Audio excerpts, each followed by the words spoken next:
Hi everyone, I'm very honored to present today one of my favorite persons in the world. Her name is Claudia Delgado, and she will be talking trash today. So please pay attention, and if you have any questions, just let us know. Go ahead. Hi, COEX. I'm very honored to be part of COEX and to have been invited to talk today about recycling. They have been asking me many questions, and so we decided to do a quick, well, not so quick, maybe 10-20 minutes talk about recycling here in El Paso. I know recycling is different everywhere, but today we're going to be talking exclusively about El Paso because we do have a lot of questions and people here around our area that want to do more things. So first of all, thank you again, and I'm honored to be here, guys. I'm on a mission and I want your help, guys. Today I'm probably going to tell you things that you've heard before, or have read, or already know, but I want you to be inspired to come and be aware and to just start making small changes. Our unconscious behaviors have brought us here today where we are and have started all the problems. But the good news is the more mindful we become, the better choices we can make for today, tomorrow, and our future, not only for ourselves, but for our environment. I'm going to be moving around because I'm moving my screen. So always remember that positiveness always prevails. Always, always. I'm here. I know I'm here to talk trash to you guys, but I want to start off with one thing before that. Make sure that everybody understands. Recycling is not the answer to our current problems. Yes, it is very important and it should be always included in our environmental talks. However, reducing and reusing should always be at the top of the list. Reducing and reusing our waste is what's going to help us more than recycling. One of the biggest issues that we currently have is that items don't make it into the landfill nor to the recycling bins. So all that material ends up being illegally dumped, and therefore it ends up in our drinking water, our desert, our wildlife, our rivers, our lakes, and our oceans. And a lot of the comments that I always get around here in the desert is, well, I don't see it. I don't see it in the oceans. I don't see it, so it's not my problem. And my answer is always, just because you don't see it, it doesn't mean that it doesn't affect you, or you're gonna see it in your drinking water or in your food if you eat seafood. So it eventually comes back to you, whether you live in the desert, by the ocean, wherever you live, it always catches up to us. So let's start from the beginning. Recycling is a business. A lot of people argue with me about this because they say, you know, it's the one thing that should save the world, or it should be the one thing that we should be focusing, or it, like I said, it is a huge part of the solutions, but it's a business. And therefore it makes it a very not viable solution because we have to focus on markets. And market changes, so does the recycling business. So I've always heard talks that recycling is always on the verge of extinction and it's going to go away. Well, that's not really necessarily true. It's always evolving and can be very confusing to people who want to do the right thing. For example, when newspapers began to go away, everybody began to read their newspapers online, and now we've completely transitioned. If you read the newspaper like my dad still does it, that's very rare. So when those numbers started dwindling, the recycling companies started getting really scared because they couldn't run effectively because they didn't have enough material. But one thing we do need to remember is as recycling numbers for newspapers went down, the need for electronic recycling went up. So again, we always have to evolve. The recycling companies always need to evolve, but the consumer also has to evolve to the needs of the environment. And don't worry, recycling is not going away. It's always an easy solution, and it's always positive PR for the companies, big companies to use. I also have good news. I did say we were going to talk about El Paso. So as of the study of 2019 waste audit, the contamination rate went from 34% to 26%. And what does that mean? You know, numbers to people, they're like, well, what does that mean to me, to the average El Pasoan? It means that the recycling program here in El Paso can survive and we can do the right thing. We still have some work to do. For those of you that don't understand the contamination rate, basically what it means, it's 26% of what we're putting in the blue is still trash. And so remember how I told you guys that recycling is a business? I don't know of any business that would survive if they were selling 26% trash. So it's the same thing. So we have to think about that. Yes, it's a huge improvement. 8% is huge for everybody here in El Paso. And that means that we can keep the recycler here in El Paso because we have one huge recycler that can actually help this region. And so as much as I hate it, we need to keep them happy also because, again, we need to keep their business running so they can keep the program here. El Paso also has a program that's called single stream recycling. And what that means, everything goes in one bin. So a lot of people come and tell me about California or Germany or these great, huge programs that they have. However, they do sorting. So they're very, very successful because all the material that they're selling is very clean, and they can do that through keeping your glass separate, your paper separate, your cardboard separate. And so that we're not really comparing two systems that are equal to each other because here they wanted to make it a little bit easier, more user-friendly, but it's kind of like take some and leave some because we make it easier, but also a lot of more items, a lot more trash can go into the bins. So just keep that in mind. The million-dollar question, what can we place in our blue bins here in El Paso? It's 5 things: paper, plastic, aluminum, tin, and cardboard. So let me break it down. Paper, basically most 99% of the paper, junk mail, office paper, construction paper, folders, postcards, wrapping paper without glitter, without foil, greeting cards, basically nothing with a heavy film or glossy film can go into the blue bin. All your plastics. Beverage bottles and caps. A lot of people ask me still a very long time ago, it was only one plastic 1 and 2, so that meant that the cap was a different plastic. So don't worry about that. You can leave your beverage bottles and the caps on them, and they'll take them. Shampoo bottles, cleaning product bottles, laundry detergent bottles, empty pill bottles, rigid plastics, which just means hard plastics, Tupperware, squeeze bottles. I have one right here because everybody asks me what is a squeeze bottle. I don't know if you can see it. That's a squeeze bottle. So like your condiment squeeze bottles, those can go in there. Plastic cups, and most other plastics. No styrofoam. And stop me if you guys have questions, please let me know. I actually have 2 questions now. Okay. For the paper, does it matter if your paper, like you have written in markers or stuff like that? No, it doesn't matter. It doesn't matter. Okay. The only thing they're looking for, I don't know if you guys know, like the milk cartons, it has that heavy wax film on it. They're not letting us do that because people were confusing it. Most freezer boxes also that stay in the freezer, those have a heavy film on them. Mm-hmm. Usually for industrial restaurant big boxes. Those have a waxy film on them, so not those. And then I use this plastic water bottle to water my plants, but do we have to remove these? No. Okay. That's a great question because I'm going to move on to separating things and making sure that they're separate. Okay. But no, they're not. They're picky, but they're not that picky. Okay. So not about your water bottles. Are in charge of removing those things? Yes, certain things like that. Mm-hmm. Okay. Yes. And then the next thing we're gonna touch is aluminum, tin, and metals. Beverage cans, canned goods. Just make sure anything food related or beverage related is empty. Make sure that there's no food residual. Just give it a quick rinse. You don't have to wash it or anything. Just make sure that there's no actual food left in there. Clothing hangers, pots and pans, without, I have an example here, without wood, plastic, or rubber attachments. So like, for example, this pot, this is rubber. Can you guys see it?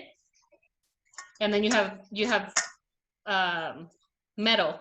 So this, you would just unhook it. I know it's a little bit of work, but if you can break it off or take it off, you can place that in your bin. And then like you would have something like this. This is metal and metal, so that's fine. You can put it in like that. but some of them have rubber, some of them have other materials here, so just remove it.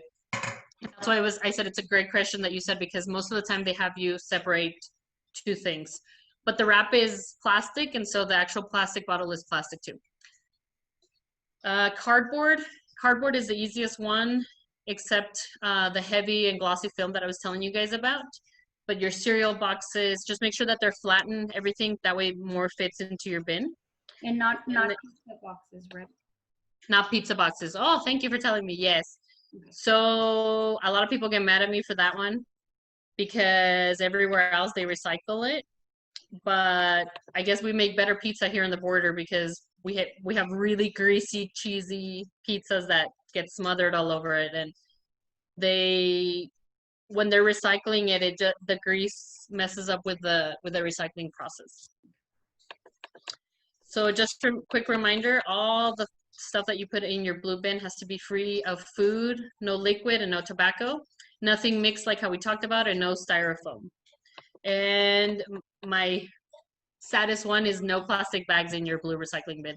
Make sure that they're loaded in separately, not separately, I'm sorry, loaded in just like, if you keep them in a bag inside your house, make sure that you take them all out and free of bags. Also, just because it doesn't go into your blue bin doesn't mean that it can't get recycled somewhere, somehow. So El Paso has 5 citizen collection sites, and they're really, really useful for any excess recyclables. Say you moved and you have a lot of boxes, you can actually take them there if they don't fit in your blue bin. If you have hazardous waste, your fluorescent light bulbs, your batteries, your car batteries, things like that, you can take there.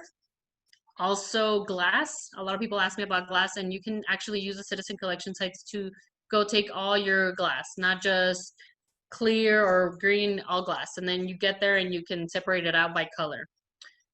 So look up your resources, guys. We got to use them, especially since our program is really small here in El Paso. We have to use the resources, because when we go and tell our city reps, we want more, we want a bigger recycling program, we want this, we want that, and they come back with numbers and say that people don't use their citizen collection sites, they're not really going to help us much, because if the people don't use their resources, why would they put more resources out there? So just remember that. You guys can change your attitude, and you guys can change the world. Remember that. Starting with small changes can have a huge, huge impact. And so a lot of people ask me, how can they change their corner of the world? I'll give a few examples. Again, if you guys have questions, let me know. The number one thing we can always do is reduce our waste. Use your head as a consumer. Like I said, the recycling companies have to evolve, and so do we. There is, and I have a few examples, there's different things that we can do to reduce our waste. My number one thing is pick items with less packaging. That's always an easy one. My favorite one is actually Amazon or any of your other online companies that mail you your items, and you can actually have them change the settings on your account to say no plastic packaging, or no, you know, the smallest box ever, don't give me a big, huge box for something so small. So you can actually call them and have them change your profile so you can produce less waste that way. And they'll be happy to, because that's less money for them. Also, I love this, buy this, not that. So I don't know if you, I have a lot of baby examples because I have a little baby. But a lot of the baby food has evolved to this. And it used to be glass bottles before that we could recycle endlessly. I mean, glass could be used for many things, and it doesn't affect the environment. And this kind of packaging, although it's very convenient, it's plastic, and it takes 500 years to decompose in the landfill. So if we still have the ability to do this instead of this, let's buy this and not that. A great example of that is if you want to still have your squeezable bottles, make them at home. They have a reusable one, and you can actually make the food at your house, and it'll probably be healthier for your baby anyways. So you can actually keep doing the pouches, and they're a great meal for adults on the way, on the go. So, sorry. So buy this, not that. There's a lot of great options that we can do. Buy reusable water bottles. I always have mine. Use plates and silverware that are real, not disposable ones. My favorite one, everybody gets mad at me, no wipes, use use Durag or whatever, and use your disinfectant, And other easy ones are coffee cups, reusable coffee filters, K-cups, reusable straws, reusable plates. I already said that. One big, huge one is reusable menstrual items. There's a lot of options out there that we as women can do. Reuse from a local thrift shop, donate clothing, donate furniture, donate food that you're not going to eat. Hazardous waste materials, that's a great resource for the citizen collection sites. If you have, say you bought 5 gallons of paint and you didn't use it, you can actually take it to your citizen collection sites and they'll reuse it there. They'll donate it to get it reused. Another thing you can do is remember your word of mouth. Everything you can always spread. You can always do a small training. Use your resources and give them out to people. Spread the joy of information. Promote the local recycling program, even though it's very small, it's what we have right now. Another thing we can do is pressure your city reps to change the recycling contracts to expand the current programs. You can use your citizen collection sites. This one is very important and a lot of people don't know about it. Purchase products that are made from 50% or more recycled products. Your paper for your computer printing, your ink and toner cartridges, even cell phones, they make them now with recycled material. So, because if we don't purchase material that is made from recycled content, what's the point of recycling? So we do have to focus on that. Try to purchase the least amount of single-use plastics or single-use items. Say no to a plastic bag at the store. Say no to business cards. I like to take photos of business cards instead. And this one's my favorite because I go to a lot of conventions. Say no to free swag that you're not going to use. Like, don't take 50 pens if you're not going to use 50 pens. Take one, or a reusable bag. Take one. Free swag. A lot of people see free stuff and they want the free swag. Clean up after yourself and report illegal dumping. Pressure your city reps to encourage all events to be litter-free. Your concerts, at least the events that are sponsored by the city. Say no to styrofoam. Buying from sustainable, responsible vendors and suppliers. Close the loop. So you have a lot of vendors that will take their stuff back once you are done using it, and they'll actually recycle it. One of my favorite things on Fort Bliss is that our soldiers, once they move in, all the moving companies there actually take back all that cardboard and all that styrofoam and all the packing paper. So they actually take all that back with them once they've unloaded all the material, and that actually helps us a lot. We can organize desert cleanups. That helps us too. I'm going to use a really silly example because I still see a lot of it. Reducing your waste by using a reusable water bottle. This one's super easy, yet I still see so many people buying water bottles.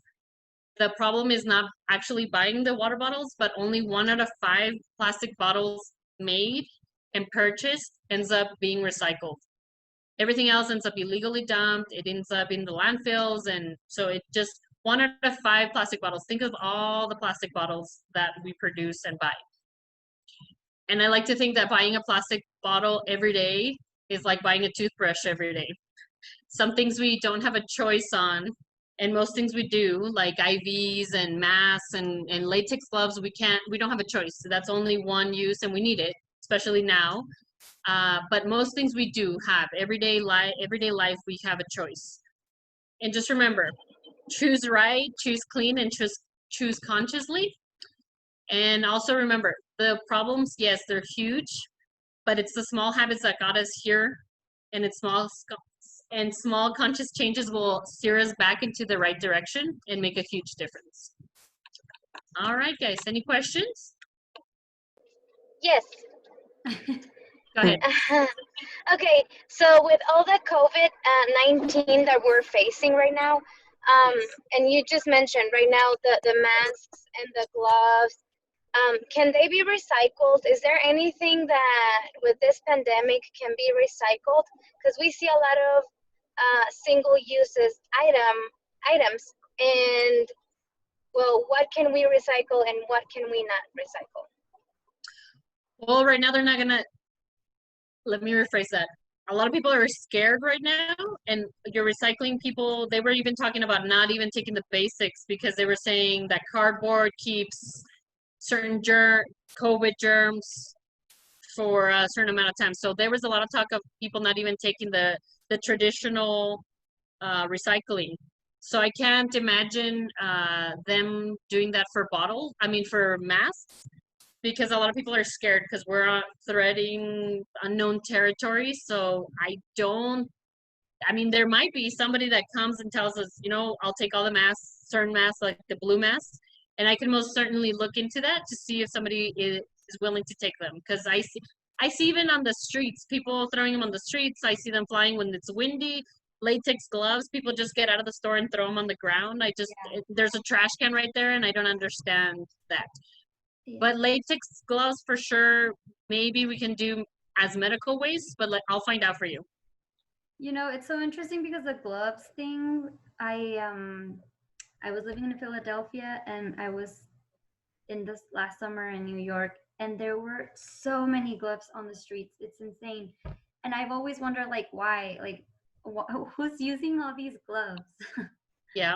I don't get it. It's one of those things that, where is this pollution coming from? Yeah. I'm going to share that. That's what El Paso takes right now. And then those are the citizen collection sites. You can just Google them and they'll come out. I don't know if that'll help you guys. Yeah. Yes, thank you. I will share this when we upload the. Yes. I think that is very helpful. I was gonna say something and then I forgot, and I had a really good question. What was it? Oh, yes. So, do you know why? So, can you explain a little bit more why El Paso still, there's still a lot of streets that don't get the recycling trucks coming over and picking up a blue bin? So we did see a lot of problems, and just to make sure, I don't work for the city, but this is when I called, because you can always call the 311. Mm-hmm. Is it 311 or 411? 311, I think. But you call and they give you information about everything. And so I had a lot of people calling, and especially me, calling them and saying, hey, you missed because I don't know if you guys know, but they went from weekly pickups to every 2 weeks pickup now. No, they reduced it. Yeah. They don't. So they reduced it. Street, so that's why we don't have that. That's right. We have to take our stuff. Do they let you guys use the citizen collection sites? We typically drop stuff at Target. Okay. Because they let you drop in glass and stuff like that the last time. So all the stuff that they let you take to Target, they let you take to the citizen collection site. Okay, the problem is that right where we live, our street is in Sunland Park, New Mexico, not El Paso. Right, but they won't ask you for a water bill or anything unless you're taking trash. Target. The what? That's why we take it to Target, because they. No, they'll let you. They don't let you. They will question you if you are taking trash. If you're gonna, because that's a fee for them for the landfill. Okay. But if you're gonna take recyclables or glass or electronics, they won't. You can go wherever you're coming from. Okay. Ooh, cool. Because we used to take it to Target because we thought that we needed a bill to prove from. No, you need a bill when you are going to take trash, because they do have huge trash cans there. So a lot of people use it for their yard waste from their house. They use it for tree trimmings or any excess commercial trash that they have. So they want to make sure that they do get the tipping fee. So if you have your water bill that you live in El Paso, you can use those as well. Okay, cool. Yeah. So you're telling us a little bit about electronics. What are some examples of what we should be recycling on that respect? If we do and take them, because I know there's a couple of other places, because Target takes them, Best Buy takes them. Can you tell us a little bit of those types of products and that we can actually go ahead and recycle? Yeah.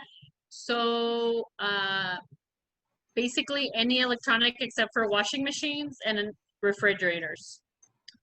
So you can take your TV, your computer monitor, anything with a cord, your flat iron, your hair blow dryer, your mouse, your computer mouse, your keyboards, your TVs. What else?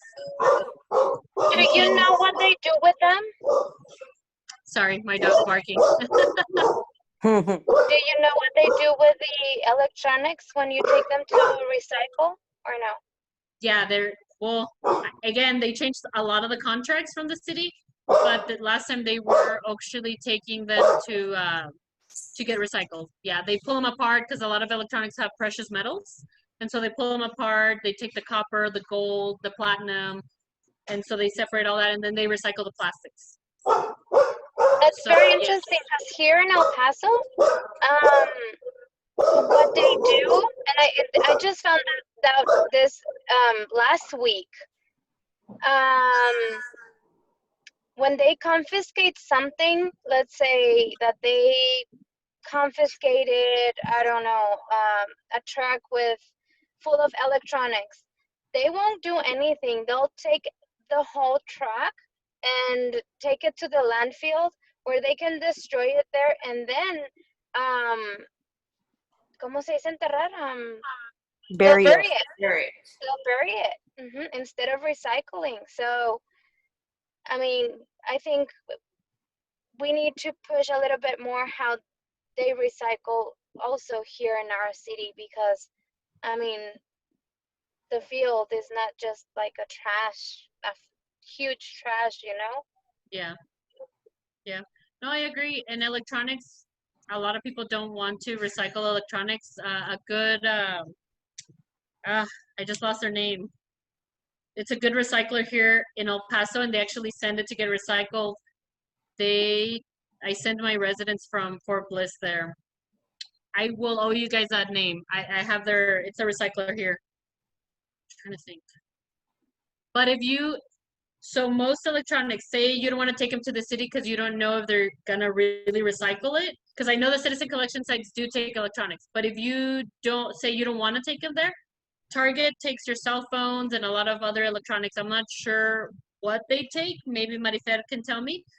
There's also, if you're scrap metal contractors, your scrap metal vendors that buy scrap metal, they will be happy to take the electronics also, a lot of the ones that I know, because again, the precious metals in them.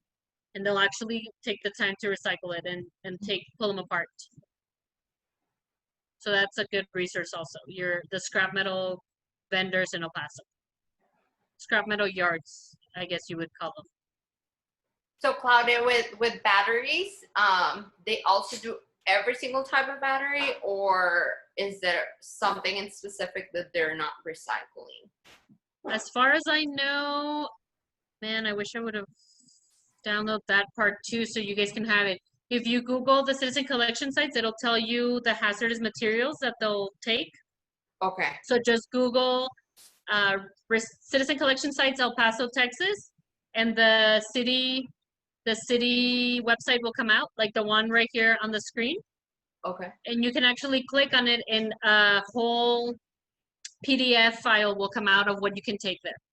Perfect. Yes.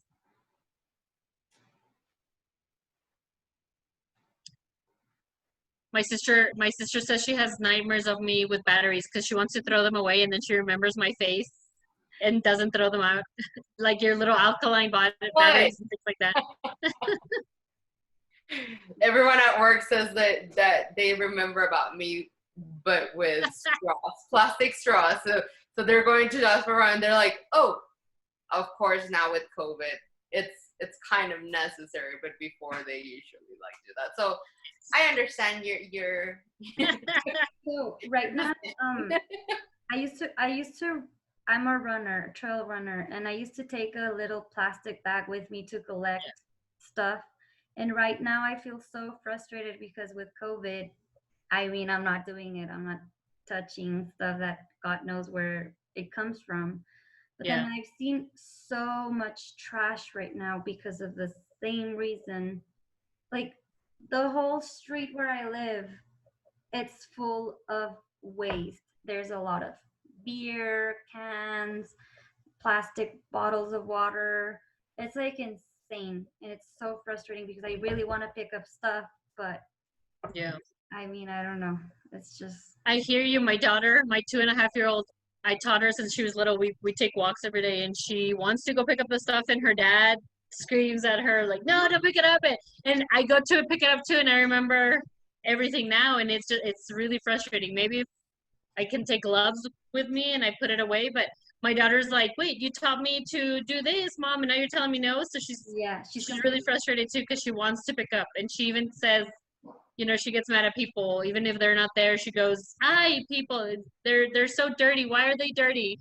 Why are they so dirty throwing trash?" That's so Yeah. cute, though. That she. Isabella is so cute. She's super cute. My little itty bitty. Yeah, she's so pretty. Do you guys have any other questions?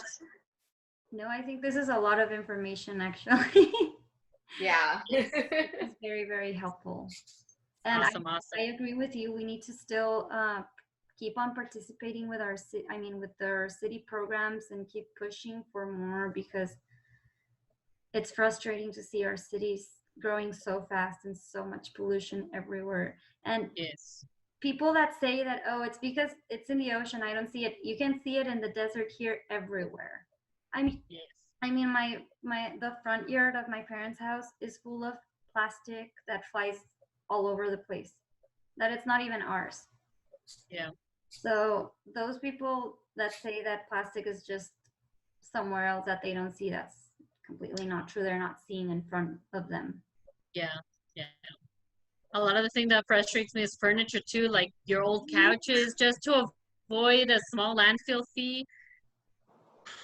But I've seen it all. I've seen people pull up to an arroyo without them thinking that people are watching them, and dumping used oil and just tires, furniture. I mean, we've seen it all, man. We've seen it all. I hate to see that dumb furniture. Yeah. Yeah. But spread the word, man, because I think one of you asked me earlier if there's people separating the things. So one thing about single stream recycling, you can actually, well, I don't know about now, but you can actually go visit the El Paso Recycler. It's a Tucson-based company. They're called Friedman's, but they have so many people sorting through the conveyor belt. And so if you send a trash bag, or if they open it, and all the trash comes out, all the things that are in front of them get contaminated with, I don't know, food waste or oil or whatever you send. They've told me that they've had a lot of dead dogs, deer heads from people going hunting. Like, they have seen, you name it, and they have seen it go through the conveyor belt. So a lot of people think it's, oh, I put it in the blue bin, or I put it in the trash, and that's it. Nobody else is going to touch it. But unfortunately, a lot of people still touch our recyclables, and so to protect them, make sure that you don't send any needles, any sharp items, or just to protect those people that are working hard for our city to assemble that things, you know, sort them out and everything. Talking a little bit about needles and all that type of waste, I know that there were a couple of places that we're taking that. Is that something where the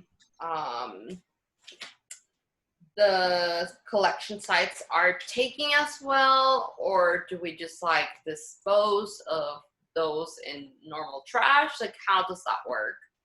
So that's a good question, because the last time, my mom's a nurse, and so I know she to do my vitamin shots and things like that, I know she has a sharps container. Yeah. But I'm not sure what she does with the sharps container. So I owe you an answer for that. Because I know most hospitals, they do once a year collections, or the DA also does once a year collections for your medicine, for expired meds. So people don't dump them down the drain and things like that. So I know hospitals do that, and I know the DA does that. But for medical waste and needles, I know you have to put them in a sharps container. And if you go to most city public restrooms, you'll see they have a sharps container, so you can dispose of them there. But other than that, I don't have an answer for you, so I'll double check, because I know my mom puts it in a sharps container, but where does she take that one? I don't know. I'll owe you an answer. Perfect. She might take it back to the hospital and she's gonna kick me right now for saying that. Yeah. We'll keep her secret. And I don't know if you know, but most banks, I know First Light Bank has a once a month shredding event. So you can take all your stuff, because I know the city's not taking shredded paper because it has to be in a bag.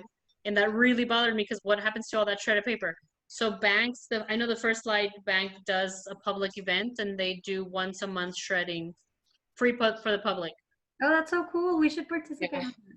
Yeah. I love shredding paper for some reason. Yeah, and it's good money. I mean, the recycler takes it and they recycle it. That's one of the top money makers right now. Shredded white office paper, shredded paper. They should have hired me when I was little. I love doing that. Every time I was at an office, I would look if they had a shredder. Yeah, that's true. It's true. You had a really weird sister. Yeah, I did. You I still still do. You still do. well, viejita, thank you so much. Ale, you want to close the conversation? Well, thank you very, very much for sharing all your knowledge and your expertise and all the years that you've been putting into the program for Bliss. And I just hope everybody understands the importance of it's not about recycling, but it's about not consuming or producing more trash. Right. Thank you very Exactly. much. Thank you. Thank you. Oh, you guys are going to laugh at me. Your grease, your cooking grease, or like when you cook a turkey, all the yellow grease, Mhm. you can actually take it to the citizen collection sites too. Really? They'll take it. Your cooking oil, yeah. Oh. Good. So don't throw it down the drain. Okay. Good. That's it, guys. That's Before I what say something else. you know that. Thank you so Well, thank much. you. Viejita, we love you. Thank you. Love you guys too.